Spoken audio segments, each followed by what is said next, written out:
Welcome back. We're at NASA's Jet Propulsion Laboratory in Pasadena, California, and we're here to talk about the InSight mission. The InSight mission has a date with Mars come Monday, November 26th. It will be landing on the red planet. That landing takes place at about noon Pacific time, 3 p.m. Eastern, with commentary broadcast live about an hour before that. We're going to talk to the science team now, the science panel, and they are going to explain to us how the InSight mission will be detecting the vital signs of the planet. We have instruments that we'll be placing on the surface of Mars to tell us more about how Mars formed and, in fact, how all rocky planets formed. I'm going to begin by introducing Dr. Lori Glaze. She is the acting director of NASA's Planetary Sciences Division. Great. Thanks, Veronica. I'm excited. I know you are too. I was already excited when I got here. And then sitting through the mission briefing this morning, I'm even more excited than I was before. How exciting. 5 more days and we'll be there. We'll be landing yet another planetary mission on the surface of Mars. Each of the planetary missions, each of NASA's planetary missions, is on a quest to answer important questions about how our solar system formed and how it changed over time after it formed. We've sent lots of different missions to different worlds and different corners of the solar system, and they're each trying to answer that same question in different ways, different types of observations at different types of worlds. Some of the most fundamental questions that we have about how our solar system formed and how it evolved have to do with how did the rocky planets in our solar system form and evolve. The rocky planets, Mercury, Venus, Earth, Mars, and even our moon. Each of them are similar. They're rocky planets. Some of them have atmospheres, and they have structures that are similar, have similarities and differences. If I could have the first graphic, this graphic actually shows a cutaway of Earth and Mars and the moon. And what you can see inside of each of these rocky planets is that they have at their center a core. And that core can be solid or it can be molten. And then outside of that core, there's a middle section that we call the mantle, which makes up the bulk, most of the mass of each of the rocky planets. And each of those rocky planets is covered with a thin crust. What we really want to know is what are the similarities? How are they different? How are they the same? What are the relative sizes of those different parts of the interiors of those rocky planets? The different sizes. Is the core, is it molten or is it solid? Is that the same for each of the planets?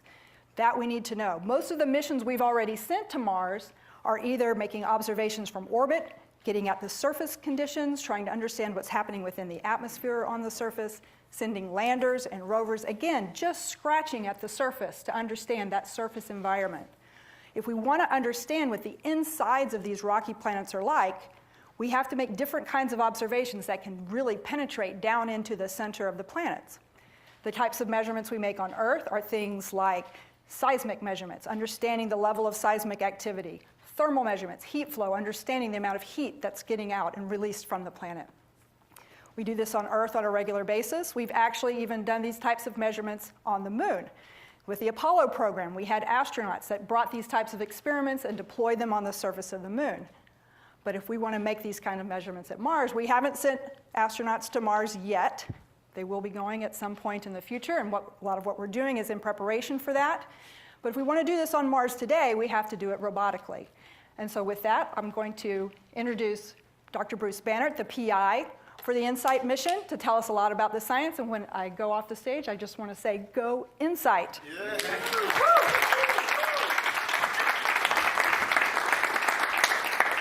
Okay, so InSight is going to Mars to study the deep interior of Mars in order to understand how all the planets formed. I mean, we know a little bit about how planets form. They accrete from a solar nebula. As they accrete, they get hotter and hotter, both from the energy of the impacts and from radioactive decay. And then they melt and transform from sort of a uniform ball of meteoritic material into the diverse planets that we see today. Some of those planets are a little bit harsh. Venus is hot enough to melt lead. Mercury has a sun-baked surface. Mars is pretty cold today, but Earth is a nice place to take a vacation. So we really like to know why one planet goes one way and another planet goes another way. And those answers are in the details of the structure that's formed very early in the planet's history. On Mars, that structure's been preserved for over the last 4.5 billion years, whereas on the Earth, where we actually can study it pretty easily, that structure's all been sort of scrambled up, both by plate tectonics, by mantle convection, and so the evidence of the very earliest processes has been wiped away on the Earth. We want to go to Mars to do that, to study those processes, to look at how those processes came about very early in the planet's history. The main way that we're going to do that is with seismology. And the way we use seismology, when you want to study something, the first thing you want to do is look at it. And the way you look at it is you bounce light off of it, it goes into your eyes, and your brain can interpret it as an image and see a 3D image of what you're looking at.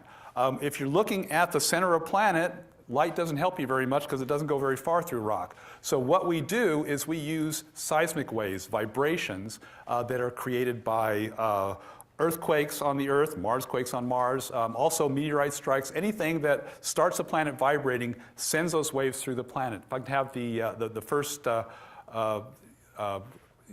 animation. This shows a seismic event on a planet, and it's showing the waves that travel through the planet, the blue P waves, the red S waves, and these waves travel through the planet the same way light would travel through a lens or something like that. And so a Marsquake is sort of like a flashbulb that goes off and illuminates the inside of a planet, and our seismometer is the eye that we use to see what's inside the planet. And by looking at those seismograms that you've seen on television, those wiggles on a graph, scientists have learned how to interpret the shape of those waves, the time which they come in order to understand the medium through which those waves travel. We can figure out what the inside of the planet's made out of. We can figure out where the different boundaries are between the rocky mantle, the iron core, and so forth. And so a seismometer allows us to look deep into the planet and understand the detailed structure. We also have a few other instruments, a few other investigations on this mission. One is a radio tracking experiment. We actually track the planet very precisely, and in particular, we're tracking the north pole of the planet and watching it wobble as the planet rotates. And the wobble at North Pole is tied to the interaction between the planet and its core. And by looking at the wobble, its size, its frequency, how fast it's wobbling, we can actually determine the size of the core and what it's made out of. And that's very critical in terms of understanding the history of the planet and the way the planet is operating today. And finally, we have a heat flow probe. It's a very interesting device. Tilman Schmann's going to tell us a little bit more about it later. It penetrates down into below the surface, about 10 to 15 feet below the surface, and measures the temperature as you go down, and we're able to use that to extrapolate to the center of the planet and understand how hot it is in the middle of the planet and how much heat is coming out of the planet. And that heat is what actually drives the geology at the surface. And in particular, it drives tectonics, which is the quake motion of the planet, and it drives volcanism. And here to talk a little bit more about these geological processes and how InSight's going to illuminate that is my deputy PI, Susan Makar from JPL. All right, thanks, Bruce. Take it away. All right, well, every geologist and geophysicist that I know likes to climb mountains. And if we could have the first graphic. Most of us aren't lucky enough to be able to climb Mount Everest. However, some of us are privileged to be able to study the mountains on Mars. And as you can see, the mountains on Mars actually dwarf Mount Everest. These volcanoes are not only the tallest mountains, but they're the tallest volcanoes in our solar system. These volcanoes actually formed billions of years ago on Mars, and when they formed on Mars, they actually covered about a quarter of the planet. You can see Olympus right here, and you can see this whole volcanic region that formed early in the history of Mars. And if we go to the next graphic, we can talk about how these volcanoes formed. For me, really the most compelling thing about volcanoes is the fact that they are really conduits from material way deep in the planet to the surface. Not only do volcanoes spew lava on the surface, they also release gases into the atmosphere. They release things like water vapor, carbon dioxide, methane, all the things that we need to actually form an atmosphere. So the best analogy between the volcanoes on Mars and those we have on Earth are actually places like Hawaii. So Hawaii is an example of a hotspot volcano. So material from deep in the mantle, actually at the core mantle boundary, rises up in a plume over tens of millions of years. And as they come up and intersect with the crust, it forms volcanism at the surface. Now, on Earth, we have plate tectonics. So when that plume comes up and hits the surface, it actually is intersecting a conveyor belt. The plates are moving slowly, slowly across that plume. And so one volcano forms, and it's carried off downstream. So actually at Hawaii, we see those few volcanoes at the surface now above the ocean. But it really is just one of a series of volcanoes, dozens and dozens of volcanoes that are now under the surface of the ocean. On Mars, we don't have plate tectonics. So when that plume comes up and hits the crust, it stays there in one place. And so instead of making a line of volcanoes, we have a series of volcanoes. And you can see this complex of volcanoes that was formed above a mantle plume early in Mars's history. The thing that we're really looking forward to for InSight is being able to go back in time. Mars formed these volcanoes in its first couple billions of years at a time when there was a magnetic field, when there was liquid water in the surface, all conditions that we think are important for habitability of a planet. For InSight, we're going to learn about the interior structure, the core, the crust, the mantle, the heat sources in the interior. And with that information, we'll be able to better understand how the interior of the planet affects the surface environment on rocky bodies, not only on Mars, but in our solar system and on other rocky bodies around other stars. I personally have been waiting for this information for decades, and I'm super excited to start getting this lander on the ground and start taking this data. Up next to tell you about some of the instruments that will acquire this data for us is Philippe Laudet, and he'll be telling us about the SIZE instrument. All right. Okay. Good morning. My name is Philippe Laudet. I'm working for the French Space Agency, which is called CNES, so sorry for my French accent. And I have been the project manager of the SIZE instrument for now more than 7 years since the pre-selection of the Discovery program in 2011. So as you have understood, InSight will make measurements of quakes and meteorite strikes on the surface of Mars, and for that he will use a seismometer SIZE, which is provided by the French Space Agency, CNES, and also by IPGP, who is a French laboratory for geophysics research, and it's our French PI for SIZE, Mr. Philippe Laudet. And as you can see, I don't know where the film is. Sorry, I didn't see the screen, thank you. So this instrument will be deployed exactly on the surface of Mars in order to have better accurate measurements of the seismic waves. And the major engineering challenge we had due to that position on the surface is to protect the instrument from thermal variations and also from the wind of Mars, which is very aggressive for that kind of instruments. So you have a protection on the seismometer itself, and another one is the wind and thermal shield, which is being deployed on the film, which is deployed in a second time by the same robotic arm, exactly on the seismometer. And there is absolutely no mechanical contact between both, because the windshield will move with the wind, but not the seismometer, of course. Okay, and as you know also, we are not the only instrument on the surface. We have another one, which is a German one, HP Cube. And I leave the floor to Tilman Spahn, who is going to talk about HP Cube. And I tell you goodbye, thank you, and see you on Mars next week. Bye-bye. Hi, greetings from Germany. I'm Tilman Spohn from the German Aerospace Center, DLR, and I'm the lead of the heat flow probe, the HP Cubed experiment. DLR has been building this instrument and contributed that to the mission.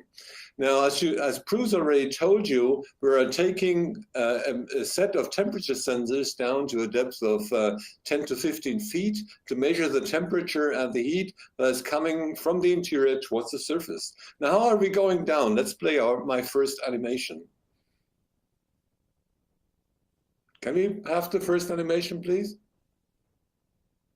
Okay, here is the winding mechanism in the mole. We nicknamed that penetrator a mole that compresses the spring. And when the spring is released, it hammers, towards the tip of the mole and then propels it down into the ground. Now we stop the penetration at about 2 feet and take a measurement of the thermal conductivity. And then we continue that. Let's continue the animation.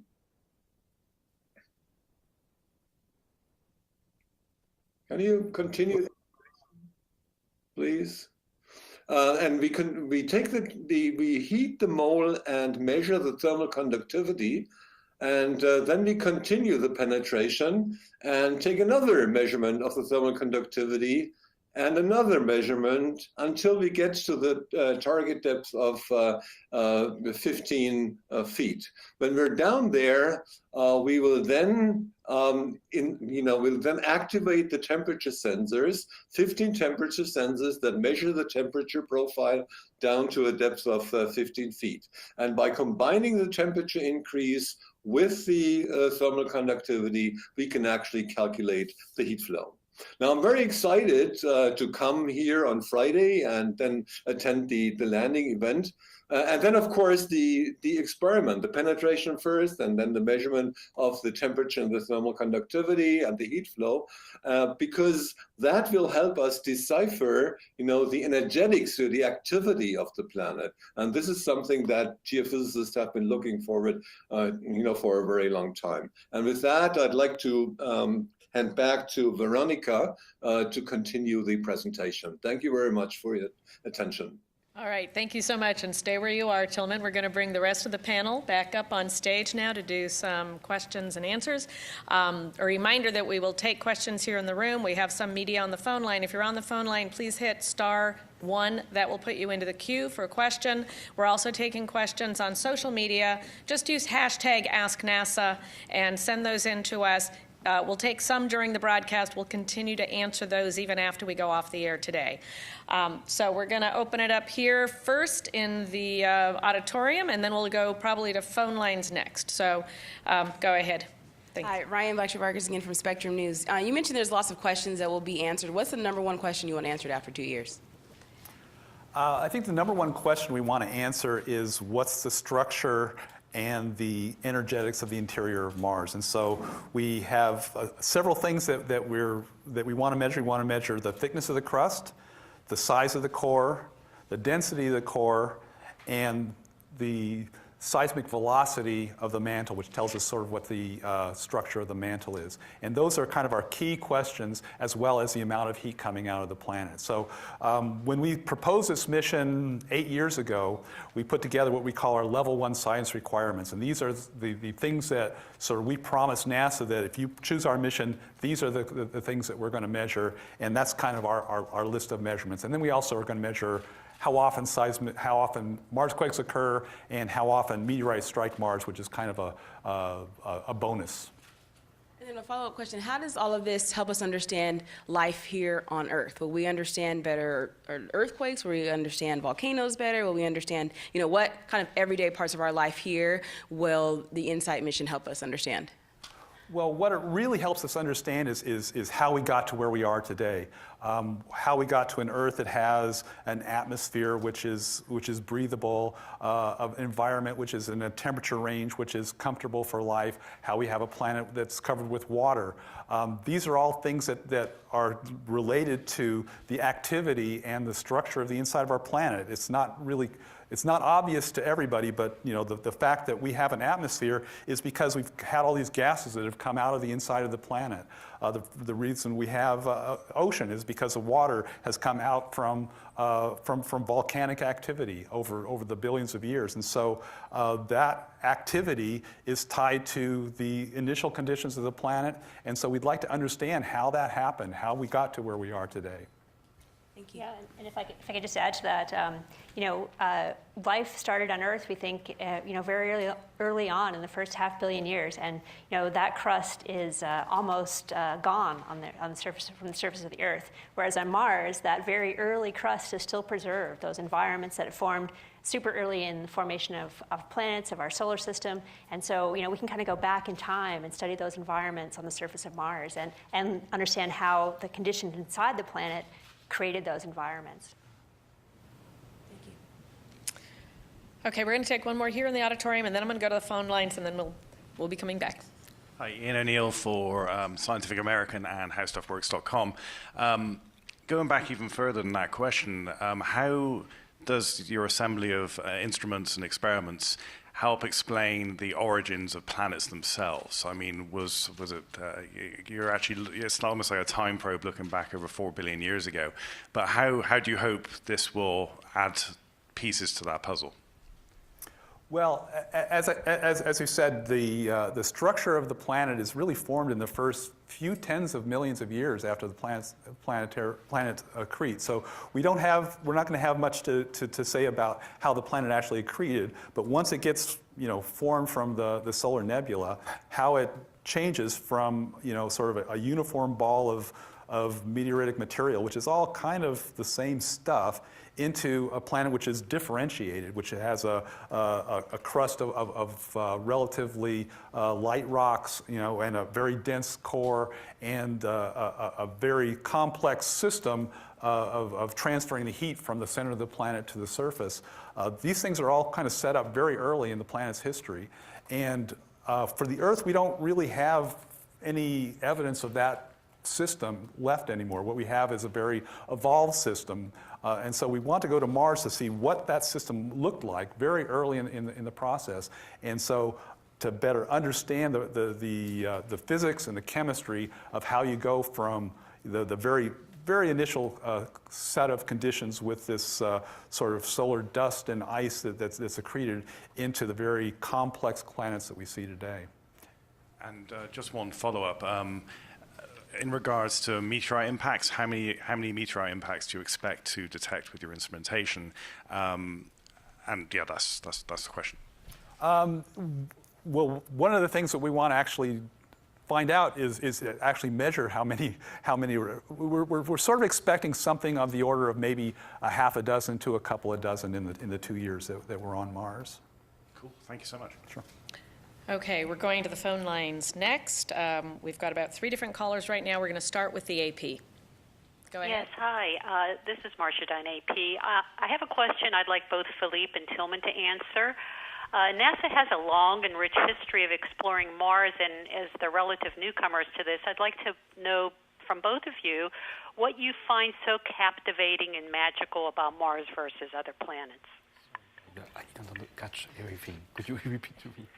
She wants to know what you find fascinating and captivating about us going to Mars and studying Mars.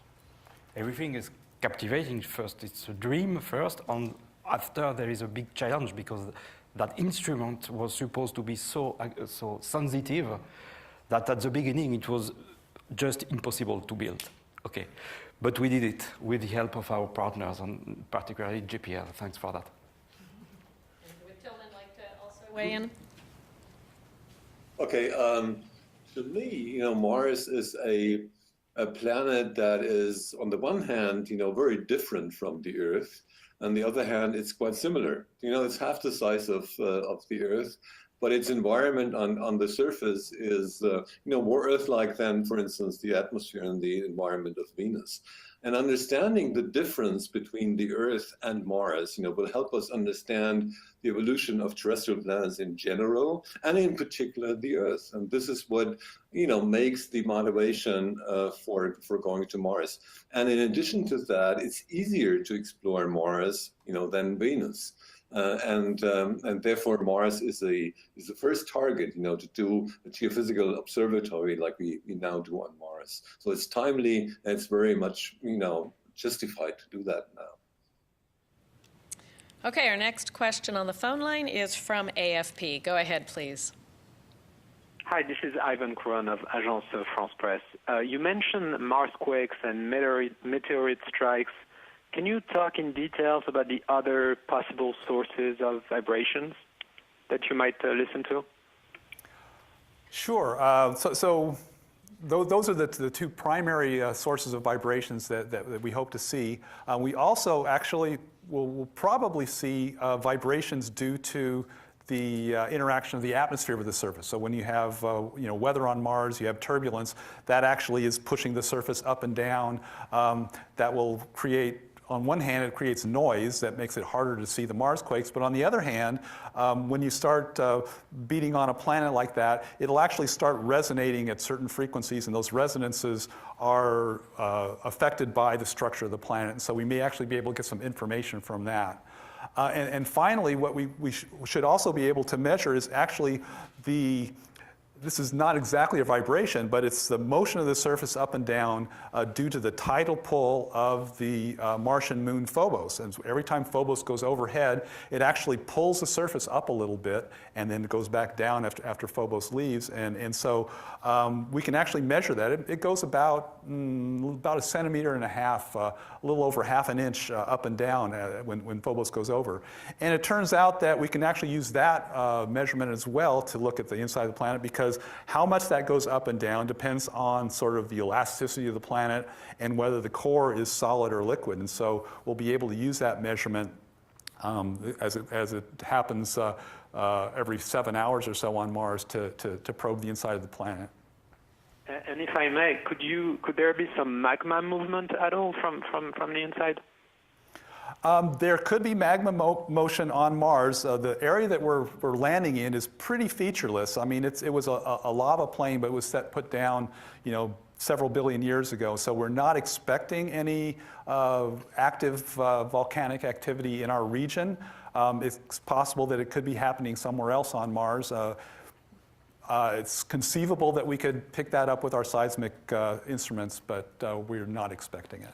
Yeah, but we are in a good place. It was about 1,000 kilometers to an area that may have been volcanically active in the last 10 million years. So for Mars, that's yesterday. So we can hope that we might hear some magma deep under the ground, not at the surface, but deep underground. Yeah. Thank you. Okay, we're taking one more from the phone line, and then we'll come back into the room. We're going now to space.com. Go ahead. Thanks for taking my question. This is Megan Bartels from Space.com. I had a question for Lori. I was hoping you could talk sort of big picture. Why is it that we're so fascinated with Mars and we keep returning with science missions? What is it that really captures us about the planet?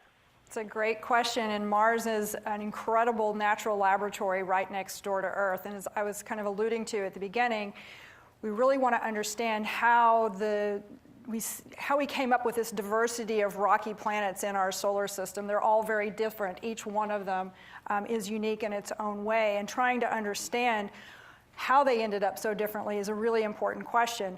And Mars is a great natural laboratory. It's right there. It's reasonably easy to get to. We demonstrated that we can land successfully on the surface. We can conduct scientific experiments for long durations on the surface. So it's very amenable to trying to do these types of investigations. And then in addition to that, Mars has another piece of intrigue for us in that it could have potentially had a significant amount of water there in the past. We see lots of evidence of that in the geology. And so we do believe that there was a lot of water there, and it could have potentially been a place where life could have formed very early in Mars's history. And of course, trying to understand how life is or was distributed across our solar system is one of the major questions that we have.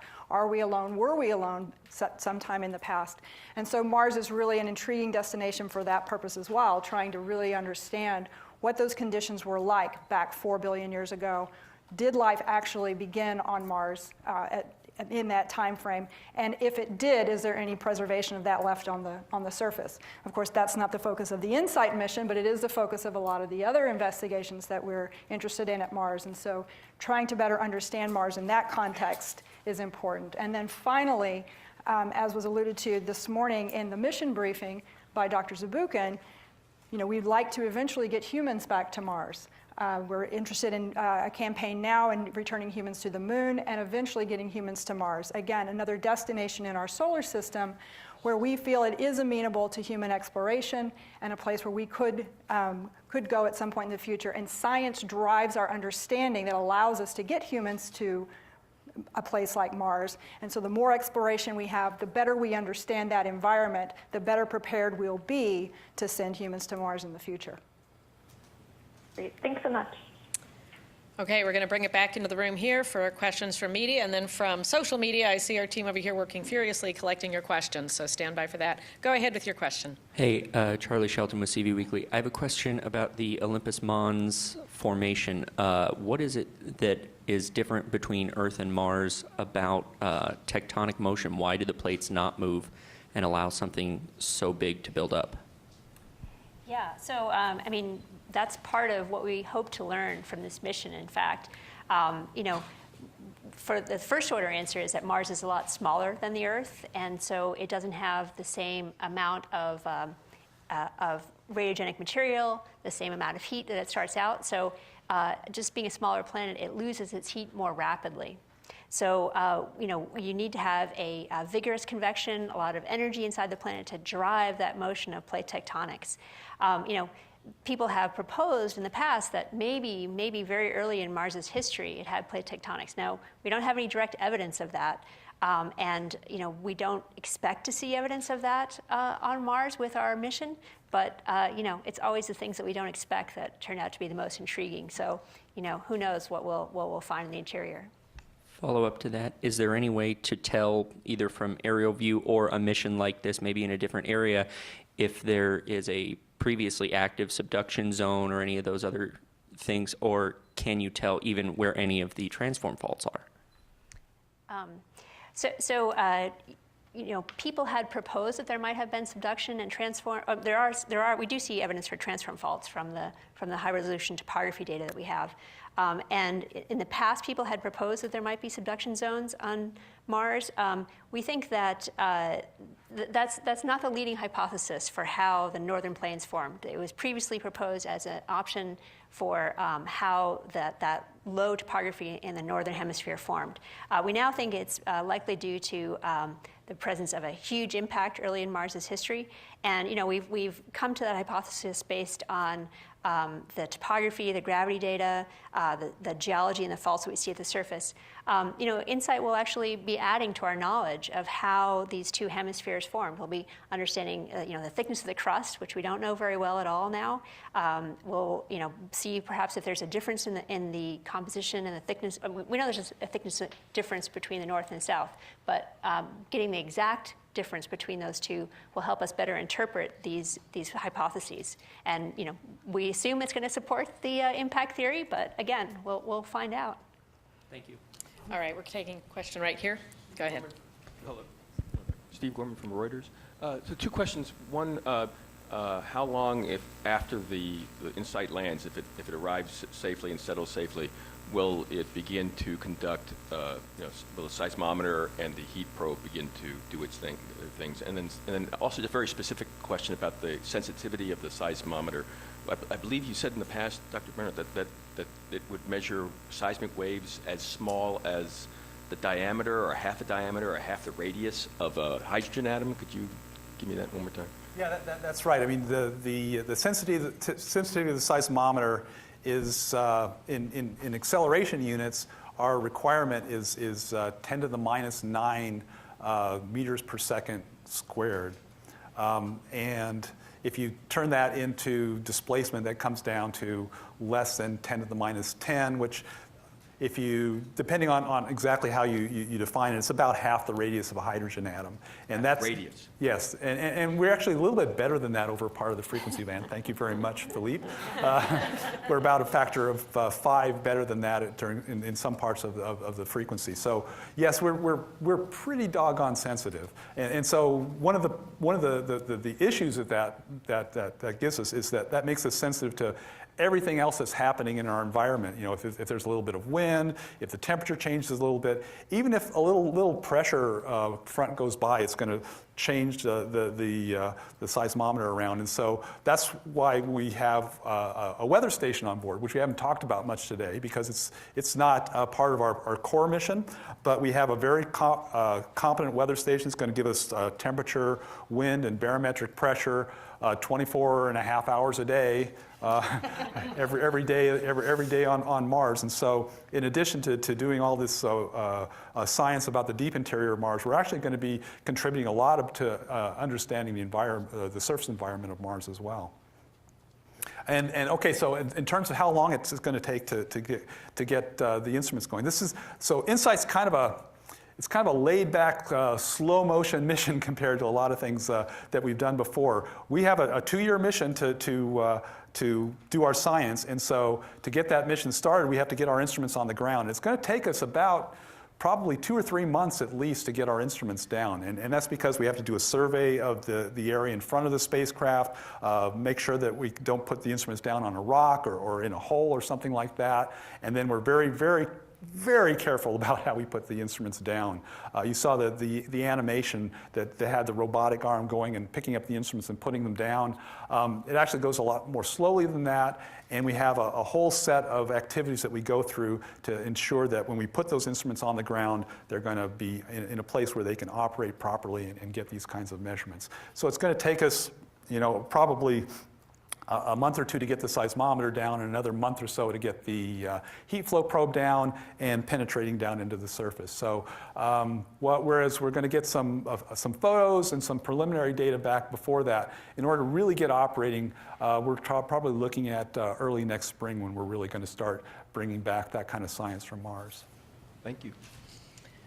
Okay, we're going to turn it over to the social media team to tell us some of the questions that have been sent in. Well, Bruce anticipated one of the hottest questions out there that everyone was asking is how long until we get the data. And you mentioned the cameras. Desvain on Twitter asked, does InSight take pictures? And if so, will we be able to see them? It does take pictures, and you will definitely be able to see them. We have 2 cameras on board. We have one's called our instrument context camera, and that's going to take a picture just a few minutes after landing. And it's bolted to the bottom of our deck, and it has a fisheye view, so it's going to show about 120 degrees, 130 degrees of view just right in front of the lander, perhaps even up a little bit above the horizon, down to very close down to the spacecraft. And that shows the entire area that we're going to be trying to map out to deploy our instruments on. Then we also have another camera. It's actually attached to the robotic arm. It's a higher resolution camera, and we use the arm itself to point that camera, and we're going to be able to put together mosaics of both the area in front of the spacecraft and the entire region around the spacecraft. And those images are going to go out onto the internet more or less right away as soon as we get them. So we'll have raw images out on the internet for people to look at as the mission progresses. Fantastic. Okay, so Winter in our YouTube chat wants to know, how will the InSight seismometer be able to map the internal structure of Mars in 3D with just one sensor? How is that accomplished? And Rabbi Cooper over on Twitter follows up, don't we need 2 or 3 to determine the inner composition? You would think, wouldn't you? So usually if anybody knows anything about seismology, you know that you need at least 3 seismometers to do seismology. And that's true unless you get really clever about it. So we had to get clever. I mean, we actually had lots of concepts of missions that had 3 landers, 4 landers. We even had a concept with 18 landers on Mars at one time.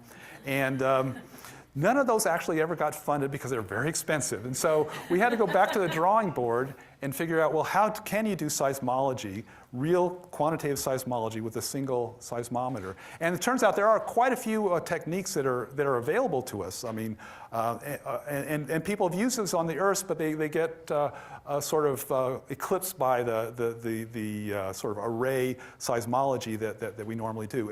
And one of the things we do on Mars is we use the fact that Mars is small to our advantage. And what happens is that in addition to the P waves and the S waves that you normally hear about in seismology, there's also something called a surface wave, and that's a separate kind of wave that travels along the surface of the planet. And so, in addition to the P and the S wave, we actually get the surface wave, which travels to the seismometer, and there's another one that goes the other way around the planet and comes in the long way. And so there's two extra what we call arrivals. And then finally, the one that's gone all the way around the planet can go around again and hit our seismometer. And these things can keep going around.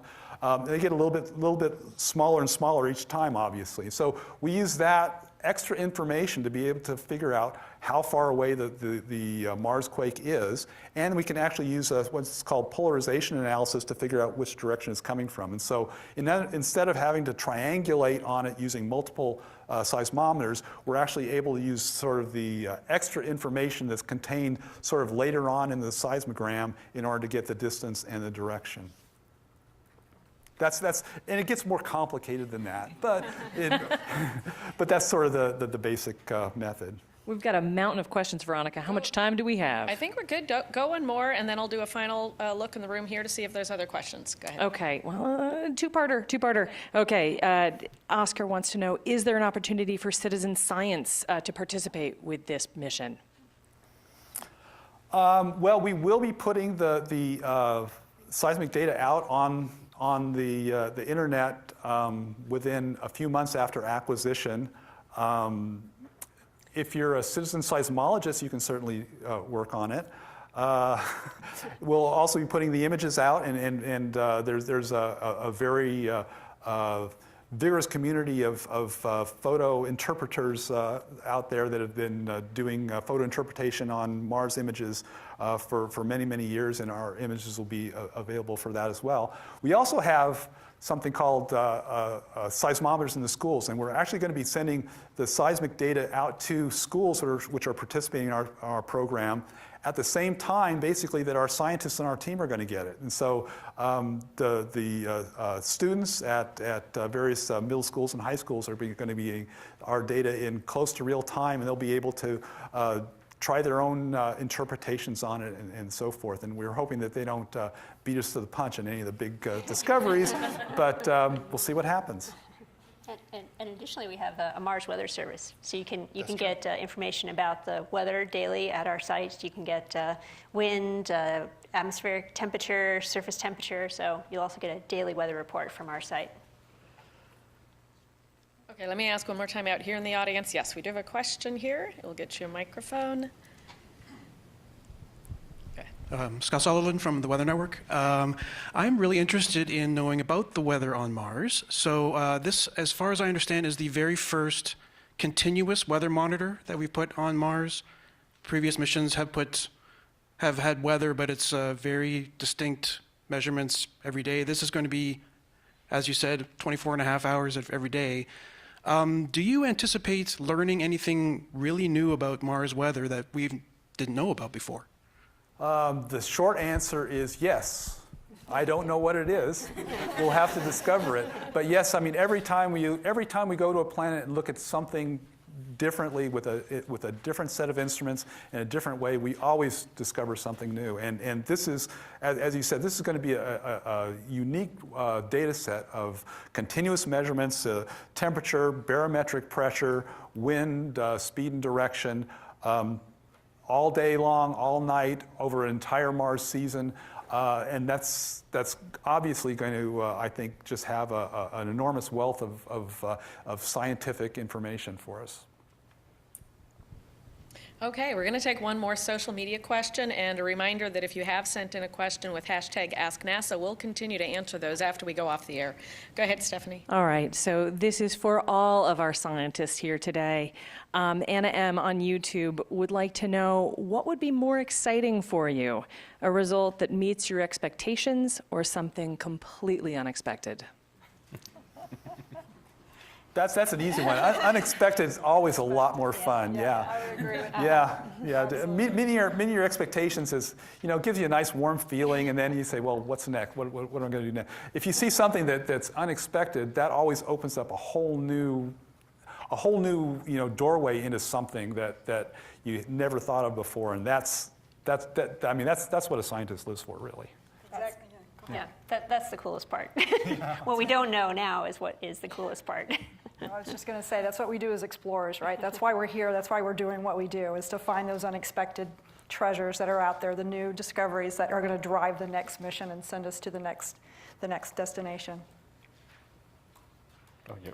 The root motivation is exactly what they said. I have nothing to add, except perhaps one point to precise that there is a technological things, there is the challenge of the science discovery that we are going to make, and also there was a very interesting thing during all the development, and also the following, is to work together with different culture, different languages, different money, and it's definitely very interesting that people on Earth are able to work together before we wanted to talk with Martians, for example. Okay, that concludes our briefing for today. Thank you all so much for spending time here. Thank you, gentlemen, for joining us all the way from Germany. We look forward to having you out here for landing. I'll be coming on Friday. Okay. Now, I want to remind you about all the different activities we've got going on up through landing. So to watch our schedule on Sunday, which will be our final mission news conference before landing, and then also that afternoon we have a NASA social program that will also be televised on NASA TV. So we have the news briefing at 10 a.m. Pacific time, 1 p.m. Eastern time, followed by the NASA social event, which again is a great Q&A, another opportunity like this to send in more questions. That will be at 1 p.m. Pacific time, 4 p.m. Eastern time. And then landing day itself, Monday, November 26th. We want you to join us. The landing itself takes place about noon Pacific time, 3 p.m. Eastern. Our commentary begins 1 hour prior to that. And there are multiple ways that you can watch. The easiest way is nasa.gov/live. Bookmark that now so you have it for Monday. You're going to be online Monday anyways for Cyber Monday. You're going to be shopping. Just have that extra screen open. We also have a very good toolkit with a lot of in-depth information about the mission, a lot of fact sheets, and a very good list of multiple ways you can watch. That URL is go.nasa.gov/InSight Toolkit. There's great tabs there. You want to click on Watch Online. You will get a full list of all the different platforms where you can watch our broadcast, including our 360-degree camera from inside Mission Control. And you will also find on that site a tab that says Watch in Person. That includes a long list of public viewing events across the country. You've got viewing events from here in Los Angeles at Caltech and the California Science Center all the way across the country to New York, in Times Square on the NASDAQ Tower, and all the way into Europe. So please do go to that site if you want to join into a real conversation about landing. Do that, and we look forward to having you back here on Sunday for the news briefing and Monday for landing. And as we go into this Thanksgiving holiday for the in the United States, I just want to wish everyone a very safe and happy Thanksgiving, and thank you again for joining us. We'll see you on Sunday. We're going to play back all the graphics you've seen in the news conference today. Stand by.